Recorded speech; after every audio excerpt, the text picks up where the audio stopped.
Okay, good morning to you all. Let me first of all introduce myself. Some of you, I don't know how many of you have attended my earlier sessions on Python. Okay, so some of you may be aware of it, but let me again introduce myself. My name is Proshun Niyogi. I am an ex-student of Jadavpur University, but of course not from the FET. I was a science student, and I started my career in Regional Computer Center, which now has converted into some other name in Jadavpur, and then I was in CMC Limited for more than 26 years, and CMC Limited Kolkata, and then I took so-called within quote early retirement, and I thought that I would try to learn something and if possible teach something. So now I am into sort of corporate or training and learning, that sort of thing, and sometimes I try to attend this sort of a workshop, mainly in the technical arena, and also I do participate or try to give lectures on totally in a different domain, which is called e-governance to senior government employees across India. So I travel across different state capitals, and but that's nothing to do with the technical part. This is mostly on. Okay, so before I start, let me be a little more informal, and can we have a quick name department here, madam? From? I am Shagar Jagannath. I am from IT department and I am software engineering graduate. Which year? Second year, software engineering. Sir, represented very little. So, okay. Now, this is a 2-day workshop on machine learning and artificial intelligence. Now, initially I was told slightly different. I mean, initially I was requested that can you take some advanced topics on Python, since I had taken basic Python some months back, and then later on this was changed, so I had to work last 3-4 days very differently to cater to this. Okay. Now, before even I start, let me tell you certain things that are one request. Kindly put your mobiles into a silent, and unless it's very urgent, I would request you that we'll have some gaps, so you can take those calls later on. Second is, how many of you know Python? That's a very encouraging scenario, because this entire workshop is based on how to use Python in machine learning. Now, since you do not know Python, so what we will try to do is, if you are serious enough, now please note one thing, I'm very serious about certain things, that if you want to really learn something, if you want to attend a seminar seriously, that is one aspect. Or if you just want to attend just for the sake of attending, okay, you are free to come in. I will rather request you not to come there. But if you really want to learn Python in a half day, which we will try. So how many of you are really interested to learn Python very seriously in half a day, less than half a day? Raise your hands, come on. You are IT people, I mean, what is great about it? So you should be able to do it. And I mean, assuming that you at least know one programming language. How many of you know Java? How many of you know C? C++? Okay, I will not go beyond these three because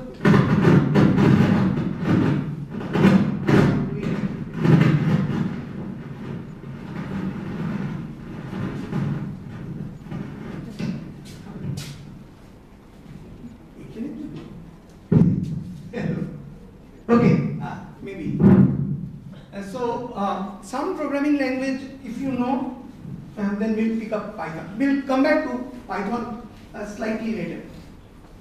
Okay, I'll just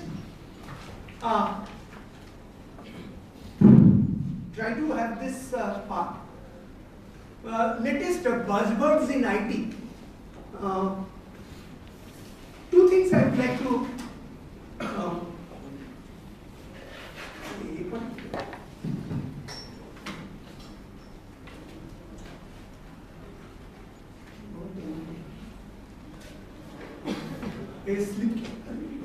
next to slide.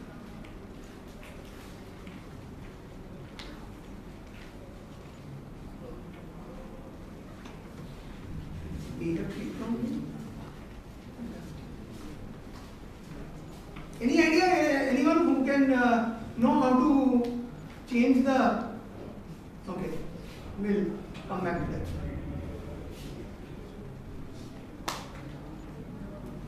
We'll come back.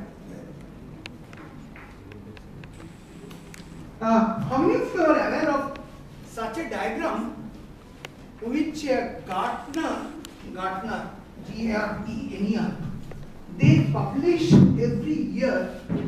It is called the Gartner Technology Graph. What basically it says is any buzzword in IT, it follows a certain pattern. Innovation, peak, disillusionment, and then scope of enlightenment, and so productivity. I mean, any word starts from here, goes here, and then finally when it only reaches here, or very few out of the starting, maybe 70 starts, here only maybe 2, 3 finally. So there are a lot of buzzwords which are there prevalent. You all know in IT particularly, every other day a new term or new technology is introduced, but only handful come out. Now, why am I showing this graph is, this is 2016 end graph, where it says the machine learning is the peak of interest right now across the world. So this is just the reason why there are others, cognitive expert and software defined connected home and so on. Software defined anything, a lot of things which may not be relevant to you. But this is what one thing is.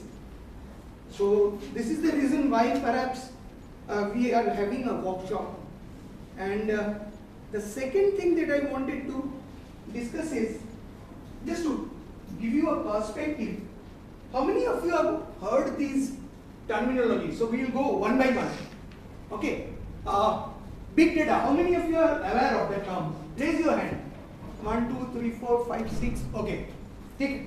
What is about the second line? Hadoop, there is a whole set of words. So Hadoop or MapReduce, how many? 1, 2, 3.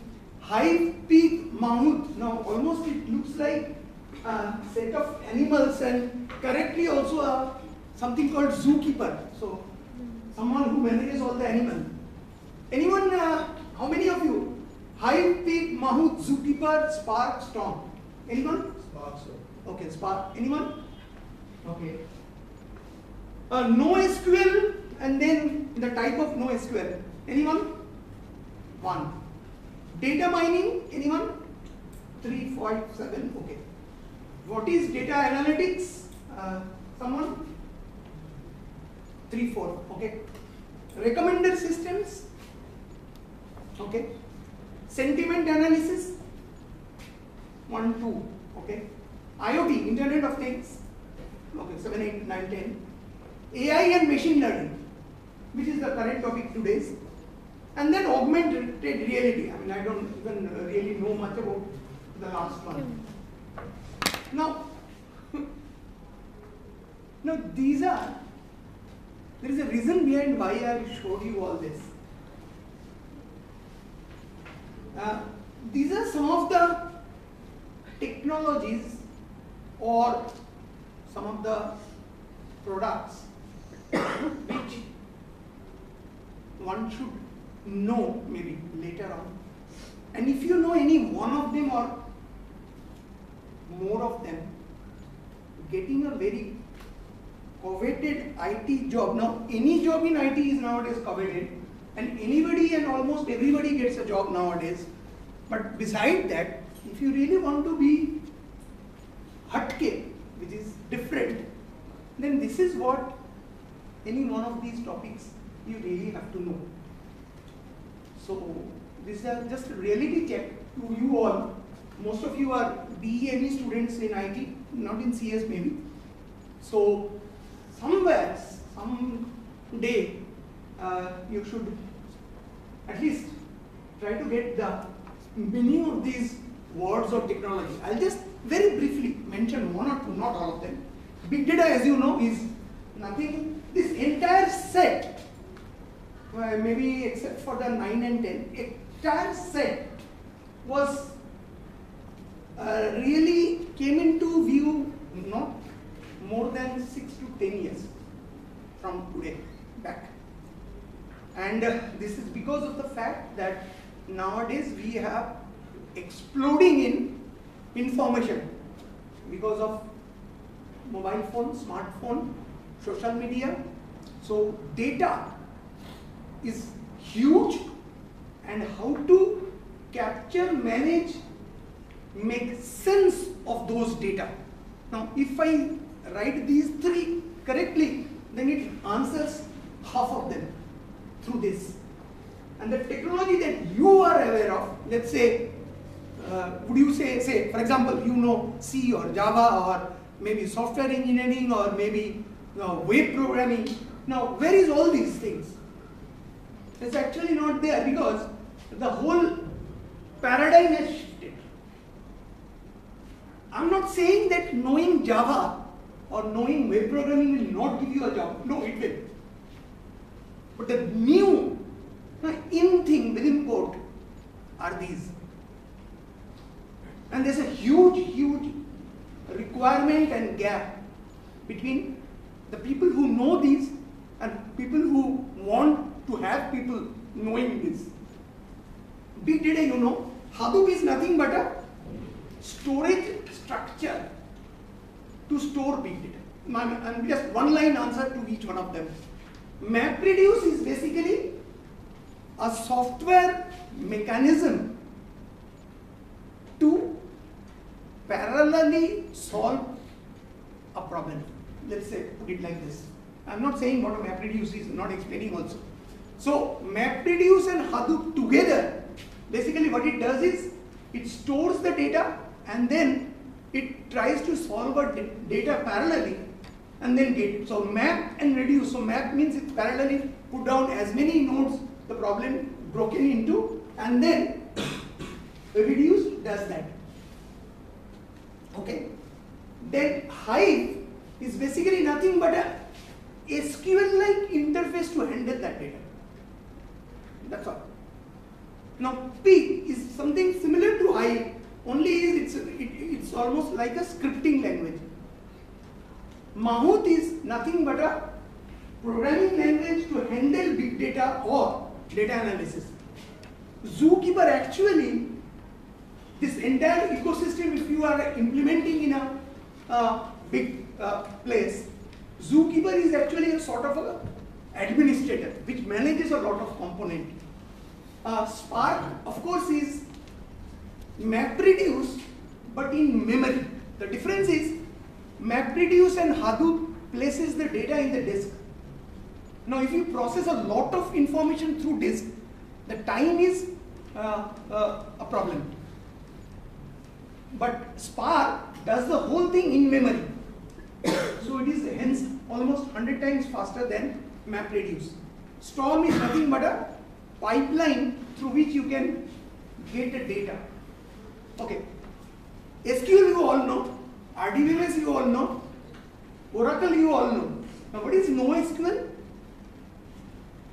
It's a different class of database which is not SQL. So which is not RDBMS.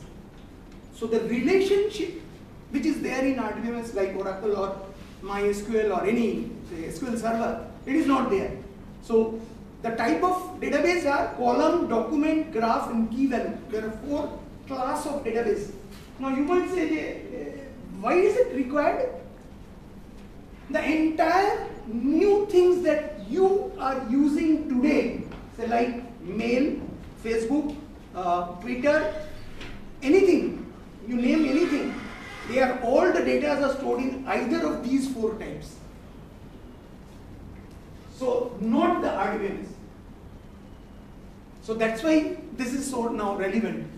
Data mining and data analytics, okay, very similar, but one single word to mean it is to get meaning out of data, to interpret data. That's all. Recommender system, I don't know. I mean, you should have at least raised your hand because all of you have used this system. Because all of you have used either Amazon or Flipkart or any e-commerce site.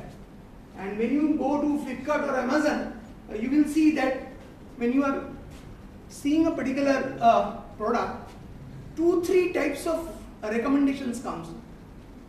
Person who sees this has also seen this, or a similar product to this, or a person who has purchased this has also purchased another type. Say you are purchasing a mobile, so it will give that mobile flaps and power adapters. Now these are some common examples of recommender systems, and these are again very hot topics. Sentiment analysis again is very simple. You all write a lot of comments in your social media. I mean, whether it is Twitter or Facebook or mail or anything. Now, sentiment analysis is nothing but a program by which you can read these messages and get a common meaning out of it. So, for example, demonetization. You want to know how many people are saying plus and minus about demonetization. So I can write a 4-line, 5-line Python program to scan any number of tweets or any number of posts in Facebook and try to get the sentiment. Sentiment means bhalo na kharap, whether it is cinema or a product or a topic. Now even government is heavily using sentiment analysis to judge people for a new of their campaign or a new things that they are not. IoT, you know, Internet of Things. I will not go into this, the AI and augmented. So here we will stop here. Just to give you a reality check that you should at least be knowing in any one of these topics in the coming months and days to make your marketable, within quote, marketability in the market or in the industry. Okay, most of you, I am sure, you must have already got jobs, so for you this may not be very relevant, but still. Okay.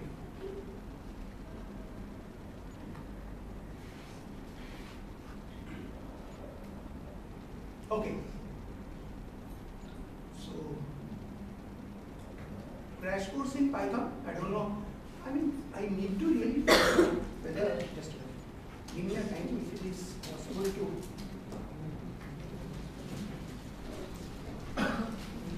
slide slider. We will be able to discuss something.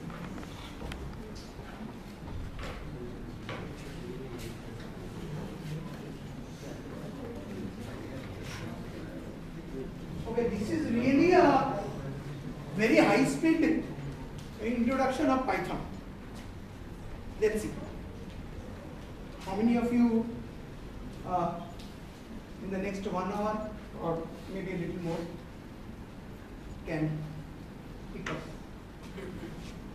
Okay, before even I start, 2 things about Python. Number 1, Python is a very simple language to learn. Just to give you an idea that why I am saying this, that sort of thing. Simple. And very complicated program can be written in few lines within a half a day. This is normally not possible in C++ or Java or any other languages like Scala. I am not considering C here. C is a very, very different and very specific language which we will not discuss here unless I have to. Another thing about Python is that you think of anything that you want to do in the world, there is a library available for it. And that library is very easy to use. It can be as mundane as simple things like math library or plotting, or it can be very complicated things like machine learning, which we will learn today maybe in the second lab or something, and also say human genome sequencing.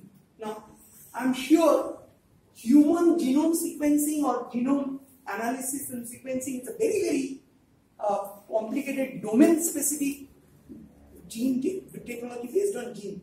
Now there is actually a library called BioPython which specifically deals with this, and hundreds of programs, library interfaces are written there, so which you can use. Okay, just a bit. So two main points about Python. Very easy to learn. You can use any library to do very complicated things. So with this we'll start.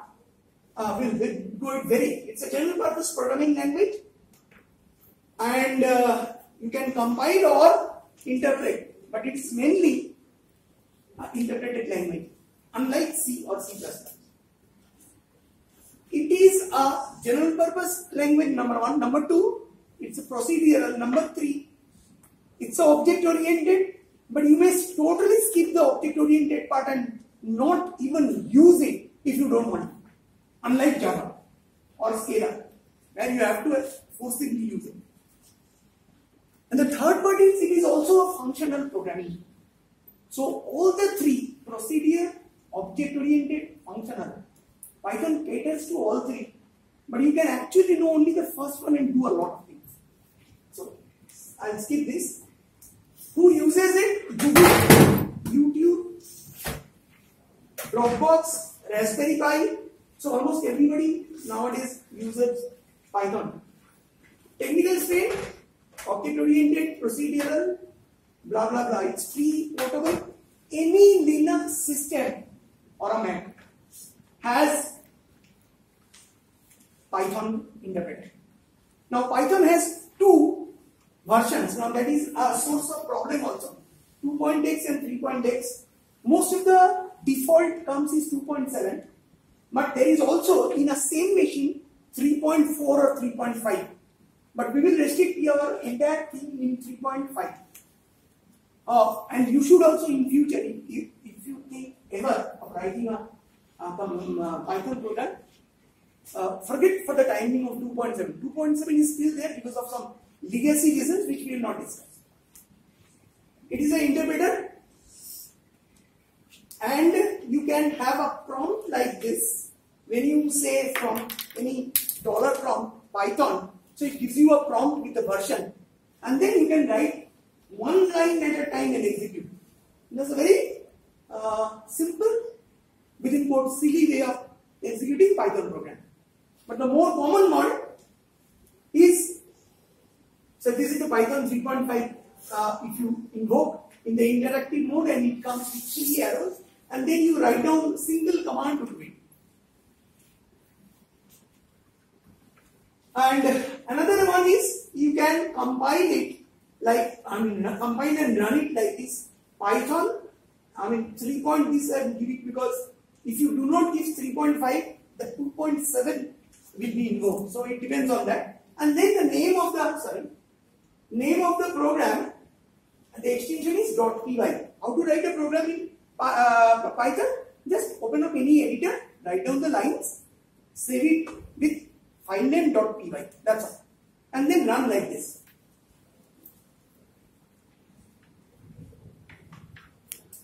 And one can pass parameter arguments. We are not going into that. From English command, this is the way to do it. There are some set of reserve calls. you can find out. These are some of the reserved word knowledge, almost like reserved word is either in C or in Java. These are the names which you cannot use as variable names. That's all. Or function names. So basic Python values. Value can be a basic thing. I mean either a number or a string or literal, that sort of thing. And variables. This I am skipping because these are very similar to any standard programming language. I will only stop where it is slightly different. Variable names, you know what it is. You can start with a letter and then end with letter and A. Expressions means nothing but it's a sentence.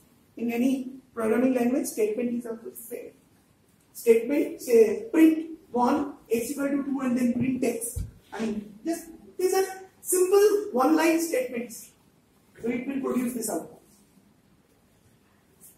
Operators, you know the standard operators are these, which is there in any programming language.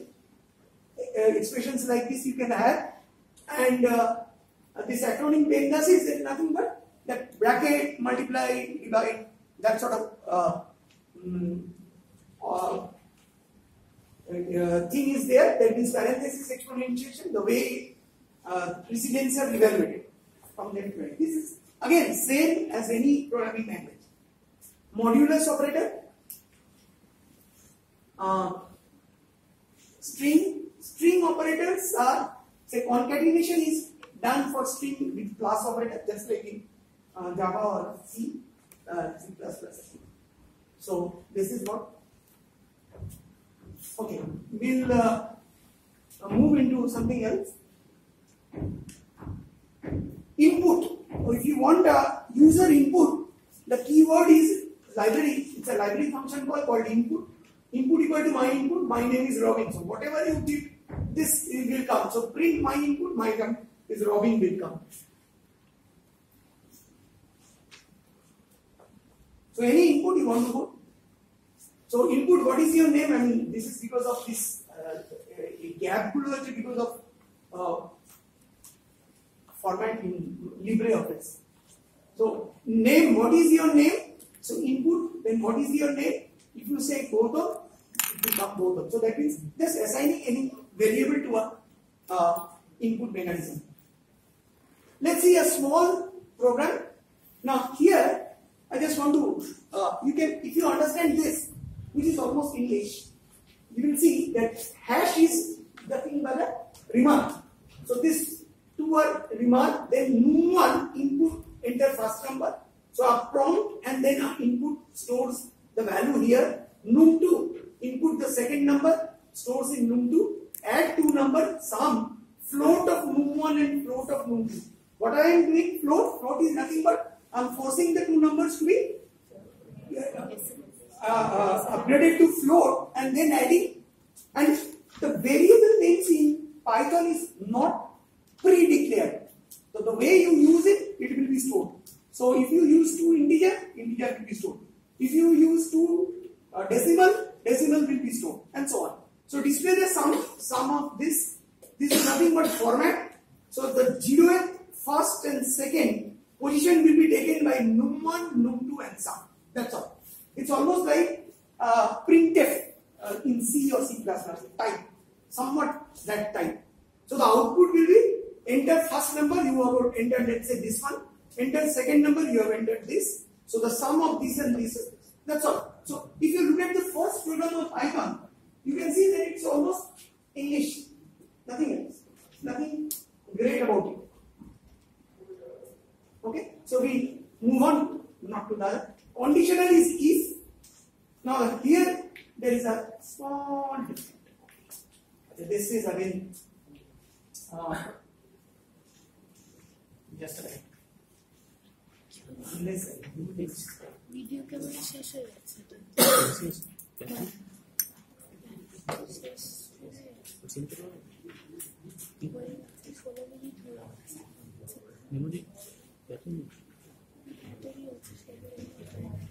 এটা pause করে কি করে ও তাতে pause করে কি করে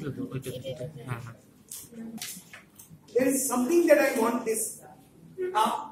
One of the difference in Python is if statement is okay. If x greater than 0 colon print whatever message. Now just two things you note, and that is very important, that's why I wrote. Open it to first of all, this if condition has to end with a colon, and this gap at least one tab or 4 spaces is what makes it the block. Unlike the bracket sort of thing in C or C++ or in Java, that semicolon or anything, it is not there. So if you want to write, let's say, I'll just explain this in 1 minute. If x is this, then another print, say print A, print B, and then print C. What is the difference? These two will be executed if x is 0. This will be executed irrespective of it. So this is outside the block. Now this you may feel sometimes silly that but this is how it works. And just to extend also, just to explain, and then you will understand the remaining slide. I don't even have to go. I can also write a if here. If y greater than 0, then print, say y. I mean, whatever. Eighter block ta kintu eighta.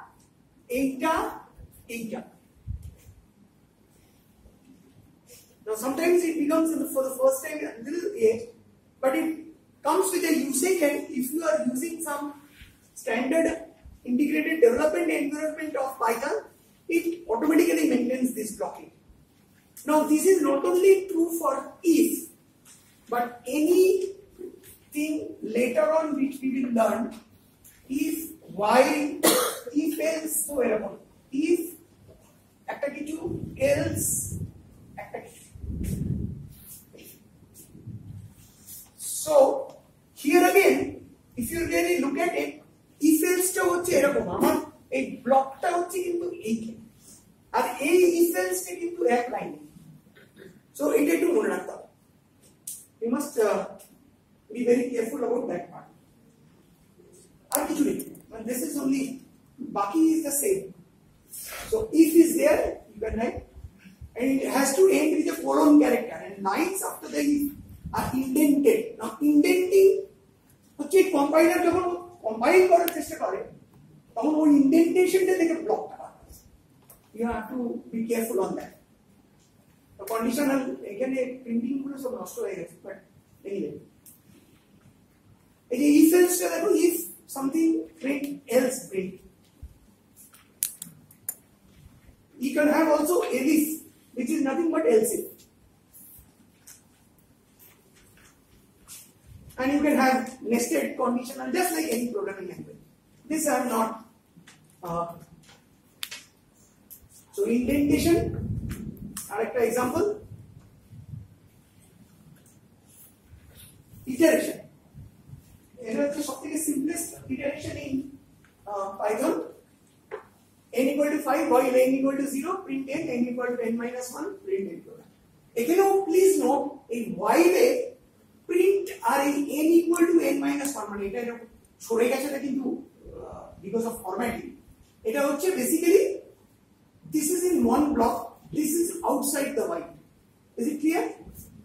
এই কজন এখনো কি আছো আর বাকিরা বাইরে যেতে চাও? Okay, it's almost like English. So this is again a statement of while. যার মধ্যে ব্রেক আছে. What is the difference between break and continue? Okay, so break, continue. আরেকটা আছে এইখানে. Now this is different again.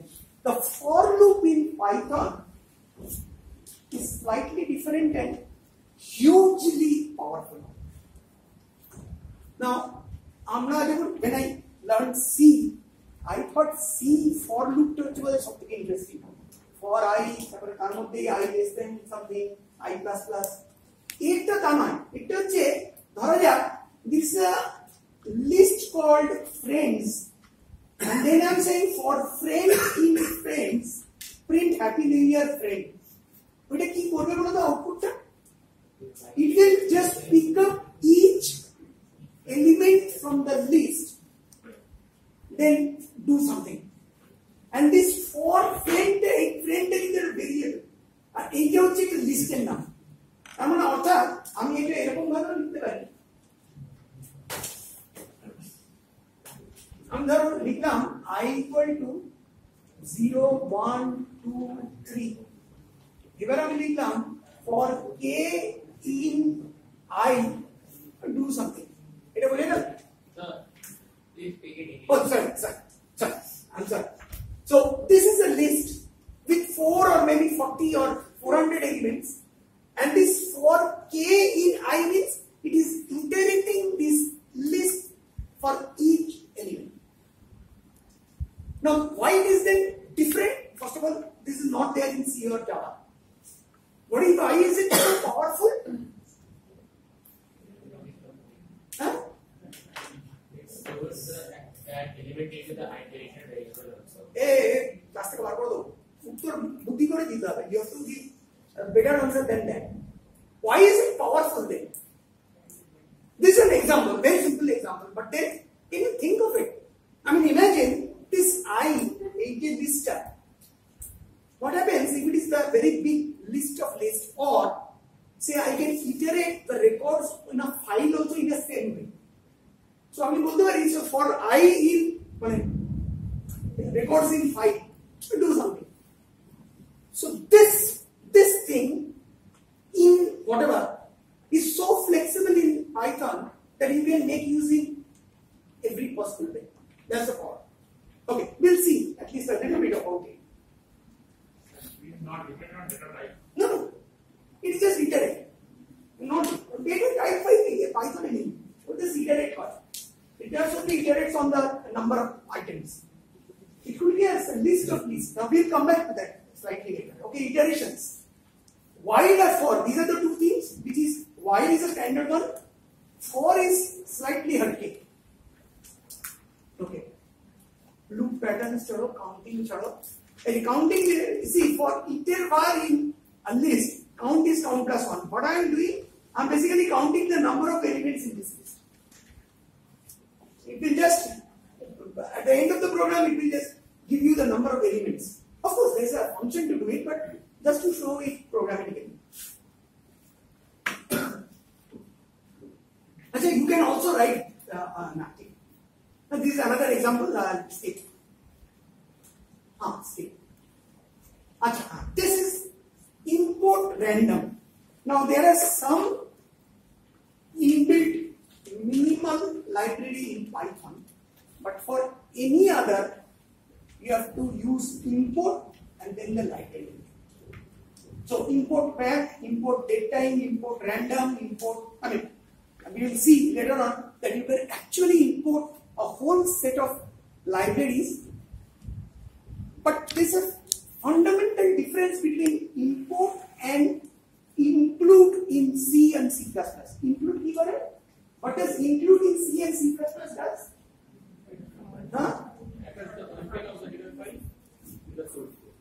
শুধু এটা না, পুরো প্রোগ্রাম পার্টটা ইনক্লুড করে দেয়, তাই না? লাইব্রেরি কি নয় কি? Include is you are including the whole source code there. As in import tana. Import is only importing the library functions. Okay, relevant to that. Okay, so import random is the new thing which you should. For the remaining, it's nothing. I mean, this is just a program. You can try it later. I'll share all these PDFs, PPTs to you, so you can see. Data example. DNA sequence. I don't know how many of you may not be interested. DNA sequence is nothing but a combination of A, T, C, and G repeated over and over again in any gene of any species billion times. And it is sometimes necessary to find out or count the number of A, C, T, and G. These are the base of the 4 types of components which constitute a gene. This is a billion. Please note, these are very small tiny thing. Now you can do this sort of thing to find out the count and the percentage of this written. But of course I have written in a very lengthy way. This whole thing can be written in actually in 2 lines in Python. Okay. Function is a new topic. Let's do it quickly and then take a break. Function, there are some built-in functions like max, min, and sum, length. Length of a string means it will return you the number of elements in a string. Now, length of not only string, if you give length of a list, it will return you the number of elements in the list. So, length of anything, it will give you the number. Type conversion like int, float, random, you have seen. Math, all those math.log10 or radian, sine and cos, all those things are there. So, import math, you have to remember import math and then math.sine or math.cos and so on. Some other built-in functions, some of them. For a string, these are the built-in functions that are available, and in order to know what are the built-in functions available for a particular data type, data type is string, so I can say dear my string, it will give you all these which are there as a library functions built-in, not external, built-in. A first few are basically very specialized class. Right? Actually, internally Python is nothing but an object and class, but which we are not discussing.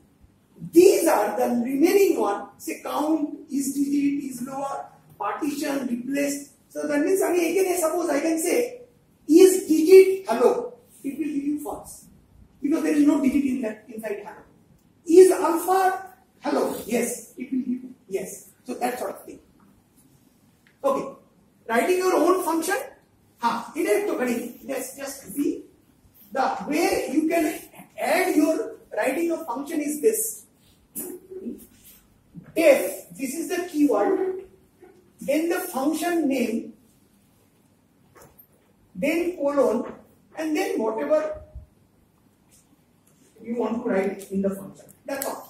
So def print lyrics is the name of the function, and then colon with the bracket. You can add a bracket in bracket.